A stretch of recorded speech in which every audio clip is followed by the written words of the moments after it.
Prestige horror is a term that has gained popularity around 2014 to 2017 after the release of films such as Get Out, Ex Machina, A Quiet Place, and many others. The term prestige horror has received negative feedback as it is considered to be dismissing the horror genre as a whole. However, for those who favor the usage, they use it as a way to distinguish horror works that, as David Borwell puts it, focuses more on the psychological drama rather than the gore. But what exactly is prestige horror? Articles by Christian Anderson and David Borwell focus a lot on the industry and reception aspect. Films that can be considered prestige horror often have a bigger box office number compared to traditional horror films, with Get Out making $255.4 million, while Veronica, a horror film released the same year, made $6.3 million. These films also receive a higher critical reception than traditional horror movies, with critics rating it higher than the audience. Get Out received a 98% on the tomato meter, while the audience score was only 68%. At the same time, Veronica's was 88% on the tomato meter and 50% for the audience. Although these aspects are important in helping distinguish prestige horror films from traditional horror films, I would rather look at how a director's style can add a prestige element to a film. Today we will be looking at Jordan Peele and his films Get Out, Us, and Nope to see how his directing styles add to the prestige of his films. We will be looking at his particular use of comedy, his way of building suspense, his use of color, and his inclusion of side stories in his films. Before we dive into his films, let me give you a little background on Jordan Peele.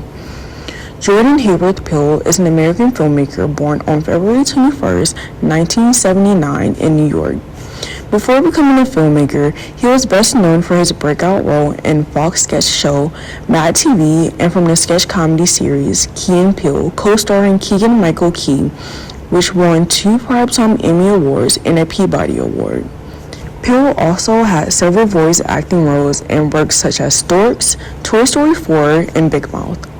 Since his directing debut, he has had several accolades such as Academy Award for Best Original Screenplay and nominations for Best Director and Best Picture for his film Get Out. In 2017, Peele was also included in Time's 100 list of most influential people. Now that we know a little bit more about Jordan Peele, we can now look at his films and what makes them different from filmmakers such as John Carpenter or Scott Derrickson. I mentioned before that Peele's use of comedy adds to the prestige element of his films. Now, Peele isn't the first to use comedy in horror. However, his specific use of African American horror and his mastery of comedic timing is something we rarely see in a horror genre to this extent. And this is what makes his films feel different. As we know, Peele already has a heavy background in comedy with Mad TV and Key and Peele, along with other comedic works. So his transition into horror was seamless due to both genres operating on similar terms. David Cloda says, the juxtaposition of humor and horror created a uniquely unnerving viewing experience. This, along with realizing that the comedy in Peele's films is more so comedy we see in the Black community, something we don't typically see in mainstream media, adds to the prestige or highbrow feel of the comedy in Peele's films, compared to the lowbrow quality of comedy in films like this one.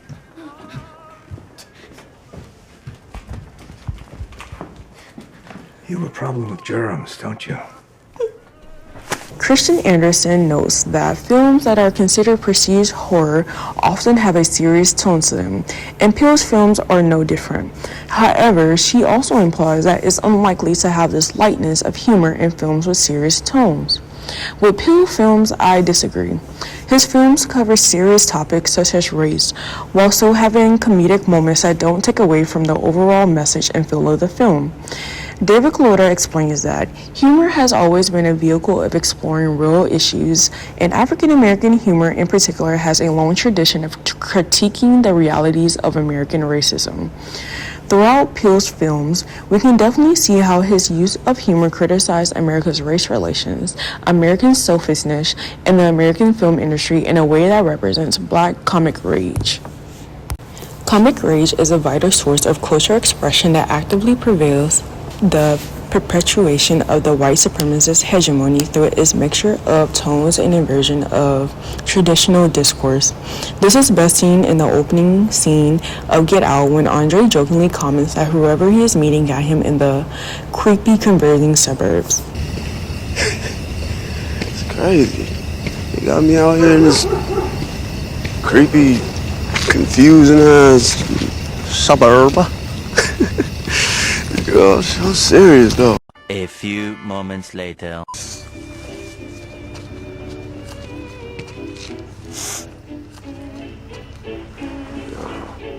Come on, bro. Yo, hey. It's funny, but when you think about it, the suburbs are supposed to be the quiet, safe areas, so why does it feel creepy to him? Well, as Peele is emphasizing, white spaces can be dangerous to black characters, a theme that will come up later in the film again. Gigolda also mentions that African American humor has been used as a coping mechanism for and in a retaliation against American racism. We know that racism has impacted where a lot of black families live, the suburbs being one that they were often excluded from living. So Andre is definitely an outsider here, an outsider making it known that he does not want to be there as much as he isn't wanted there. As you can see, Peele's use of humor added a lot of commentary in a scene that's less than 5 minutes long. We can also see this type of humor and comedy in Us when we see Gabe code-switching in front of the tethered family. Code-switching is often a language mechanism often used by minorities in different situations. In most examples, it's when the minority person speaks in a more proper or socially professional, acceptable way in certain settings such as at work or around people outside their culture, while at home, around their family and friends, or just those of their culture, they use a different dialect or language. In Us, we see Gabe do the opposite. His normal speaking voice is the more quote-unquote proper voice until he feels threatened and intimidated by this other family, and then he uses a deeper voice with a little bit of slang. Can I help you? I asked you nice. Now I need y'all to get off my property.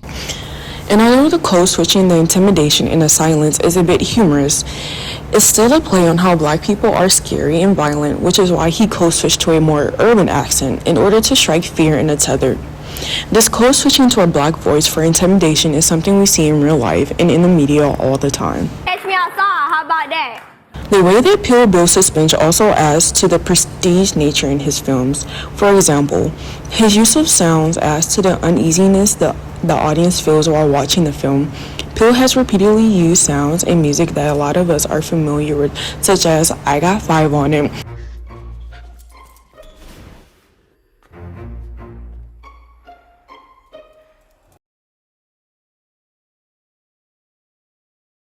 and even Say My Name in Candyman, a film that Peele wrote and produced and made them creepy. This use of sound to add tension in his films conveys that Peele does not have to rely on jump scares to evoke fear in his audience, unlike traditional horror films such as Sinister or It. Another way Peele uniquely builds suspense is by focusing on his narration techniques. In Us, Peele builds tension by suddenly switching from timestamps, as in showing us bits and pieces throughout an extended period of time, to real time, as in showing us more details of what's happening in this time frame, which is visualized by using Steadicams with very few edits. This sudden switch alerts the audience that something is happening, building tension. The way Peele is able to layer his film outside of the basic plot is another prestigious element. By interconnecting his plot, his sounds, and an often overlooked component, colors, Peele is able to drop what many call Easter eggs throughout his films and emphasize his story and themes. In Get Out, we see a lot of brown to represent the brown bodies being exploited, a recurring theme throughout the film, as we know the antagonists were kidnapping black people in order to put white people's consciousness in said body. We also see Chris's isolation through the coloring of outfits during the party scene. We see that Chris, the only black person outside of Andre, who is not really Andre at that point, is the only one wearing blue, while everyone else is wearing a shade of red, black, and white. This, of course, is a hint that Chris is an outsider, and the fact that even Rose, his girlfriend, is in uniform with everyone else hints that she was never on his side. We also see an intense use of red in all three of the films, a color often used to signal danger, which makes sense since Peele's films usually fall under the horror category. Another way that Peele adds layering and therefore the prestigeness of his films is through his use of side stories, which can be another form of Easter eggs. In Nope, we see this with Gordy's Home and Ricky Park. Although most people don't understand the inclusion of the Gordy's Home side story with Park, especially for many first-time viewers, William Earl from Variety will argue that Gordy's Home side story was included to enforce the film's themes that mankind will risk everything for a spectacle.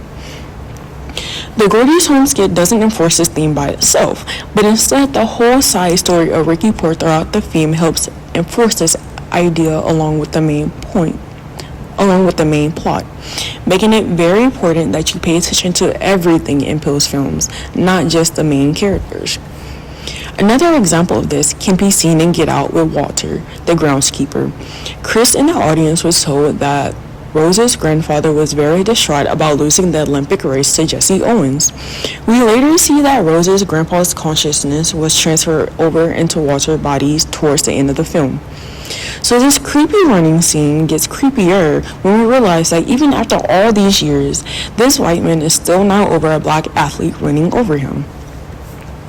Peele's use of layering, sound, suspense, and comedy forces the audience to really pay attention to his films and often require more than one viewing to fully understand and catch everything that Peele is dropping. Peele's films goes beyond jump scares, gore, and torture porn, and their prestigeness are more than just box office sales and critics' reviews. His films and other films that fall into this category, prestigeness relies more on the style of the director and their ability to master this type of craft. I'm not saying that anything Peele is doing is something new in the film industry, as Peele's films often have heavy influences from previous classic films such as The Shining, Rosemary's Baby, Guess Who's Coming to Dinner, and Scream.